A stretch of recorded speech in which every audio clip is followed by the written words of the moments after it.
تو از کجا 9 میلیون پیدا کردی؟ و شما میدانید که امپراتورهای دلار در اینجا نشسته، کسانی که رأی ملت نداشتن. ایره دنیا میدانه، ایره ما میدانیم، ایره عین و غین بیشتر از ما میدانه. وقتی میری با اونا صحبت میکنی به عنوان نماینده ملت، میگه کدام نماینده ملت؟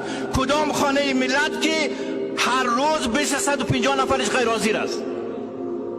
او که میاد هم 10 دقیقه نیم ساعت میشونه، بعد میره خانه خود حاضری امضا میکنه. کدام خانه ملت؟ در همین خود ما، من با گوش رئیس گفتم این آیت شنید، یعنی کارمندان تان 3 ماه اضافه کاریش دادنش، این هم میبینیم این از کجا میوه بخوره که در مقابل کرونا مقاومت کنه؟ معلم، مامور، اجیر، عسکر، پلیس، ترافیک 4 ماه میشه معاش دادن نشده.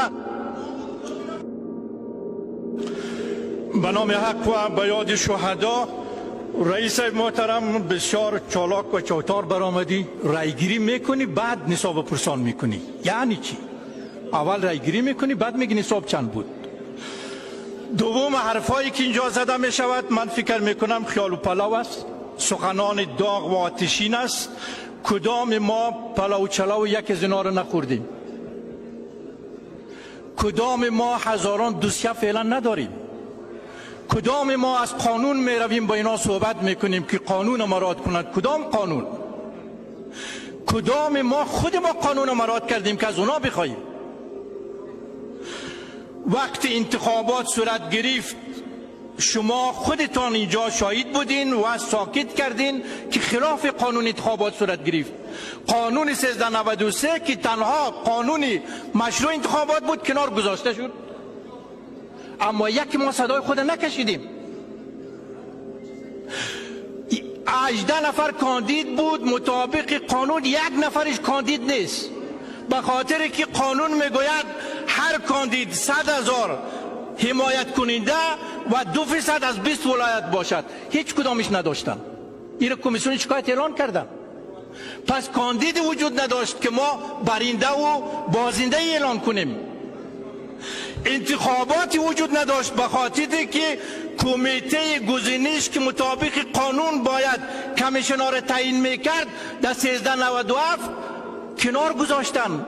گفتن کمیته گزینش توسط کاندیدا تعیین میشه. کاندیدا هنوز کاندید نبود، فقط درخواست کاندید بودن داده بودن.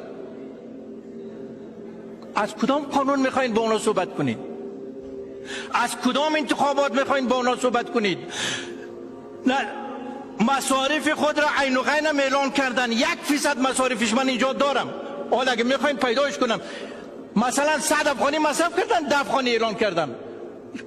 کلی دنیا میدانه که دروغ است، همه ما میدانیم که دروغ است. پس وقتی انتخابات صورت نگرفته مطابق قانون، وقتی کاندید مطابق قانون وجود نداشته، وقتی مصارف مطابق قانون نبوده، وقتی کمیشنرها بر اساس قانون تعیین نشده، پس ما چی حرف میزنیم؟ شما میگوین ما از خانه ملت صحبت میکنیم، 9 میلیون رای داریم. وکیل صاحب 4 میلیون در انتخابات شرکت کرد، تو از کجا 9 میلیون پیدا کردی؟ و شما میدانید که امپراتورهای دلار در اینجا نشسته، کسانی که رأی ملت نداشتن. ایره دنیا میدانه، ایره ما میدانیم، ایره عین و غین بیشتر از ما میدانه. وقتی میری با اونا صحبت میکنی به عنوان نماینده ملت، میگه کدام نماینده ملت؟ کدام خانه ملت که هر روز 250 نفرش غیر حاضر است؟ او که میاد هم 10 دقیقه نیم ساعت میشونه، بعد میره خانه خود حاضری امضا میکنه. کدام خانه ملت؟